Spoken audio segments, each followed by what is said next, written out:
আমরা কি দেখি এর মধ্য দিয়ে? একদিকে বিএনপি ফ্যামিলি কার্ডের কথা বলে, একদিকে বিএনপির প্রার্থী ভরসা মানুষকে শাড়ি লুঙ্গি দেয়, অন্যদিকে বিএনপির কর্মীরা, ভরসার কর্মীরা, সন্ত্রাসীরা মানুষের পরিবারগুলোকে ভেঙে তছনছ করে দেয়। মানুষের জীবন জীবিকার যে উপকরণগুলো আছে সেগুলো তারা লুটপাট করে নিয়ে যায়। একদিকে ফ্যামিলি কার্ডের কথা বলবে, অন্যদিকে মানুষের ফ্যামিলিগুলোতে লুটপাট চালাবে।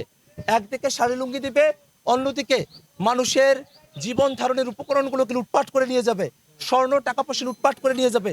এটাই হচ্ছে তাদের নীতি। এ কারণেই তাদের এই নীতির কথা মানুষেরা জানতো। এই কারণেই এই কাউনিয়া পীর কাছে হারাকাছের মানুষেরা সিদ্ধান্ত নিয়েছে, তারা শাপলাকুলির পক্ষেই তাদের অবস্থান জানিয়েছে।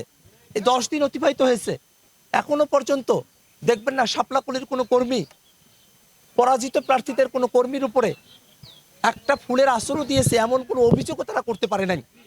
আমাদের কর্মীরা এতটাই সংযত। এমদাদুল হক ভরসা ধানের শীষের প্রার্থী, ভোটের কোনো অনিয়ম হচ্ছে এমন কোনো কথা 12 তারিখ সারাদিন সারা রাত আপনাদের কোনো সাংবাদিক ভাইকে তিনি জানিয়েছিলেন কিনা? এবং বিএনপিকেই নিতে হবে। বিএনপির হাইকমান্ডের প্রশ্রয়ে ভরসা এই সন্ত্রাস করার সুযোগ পেয়েছে। এই সন্ত্রাসী ভরসা এবং ভরসার সন্ত্রাসী বাহিনী তাদের প্রত্যেককে আইনের আওতায় নিয়ে আসতে হবে।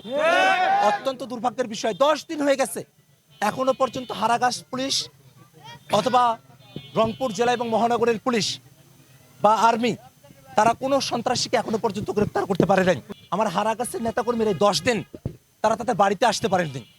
যারা তাদের বাড়িতে আসতে পারছেন না তারা কিভাবে থানায় গিয়ে মামলা দায়ের করবেন? তারা আজকে এসেছেন এবং তারা মামলা করার প্রস্তুতি নিচ্ছেন, কিন্তু নির্বাচনকালীন সময় ছিল সেই সময়টাতে। 13 তারিখ তো নির্বাচনী আচরণবিধির আওতাধীন দিন।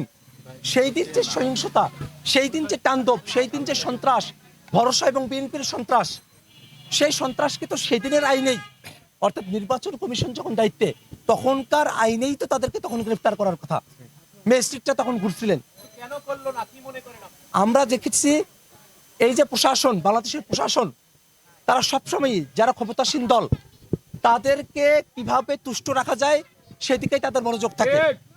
আমরা প্রশাসনের এই যে নিরপেক্ষতার ভান ধরে বসে থেকে এই যে জুলুম সহ্য করে যাওয়া, জুলুমকে প্রশ্রয় দেওয়া এবং মানুষের উপরে জুলুম হওয়ার পরে বিচার না করা, এটাকে পুরনো আমলে প্রশাসন যেভাবে সরকারি দলের অনুগত হয়ে যাওয়ার প্রক্রিয়ার মধ্য দিয়ে নিজেদেরকে নিয়ে যায়, তেমন ধরনের একটা প্রক্রিয়া হিসেবে আমরা এটাকে দেখি।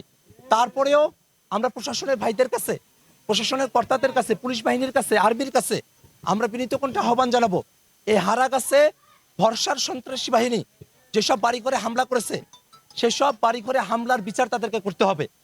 সন্ত্রাসীদেরকে গ্রেফতার করে আইনের আওতায় আনতে হবে এবং একই সাথে যে ক্ষয়ক্ষতিগুলো হয়েছে সে ক্ষয়ক্ষতিগুলোর ক্ষতিপূরণ প্রদান করতে হবে।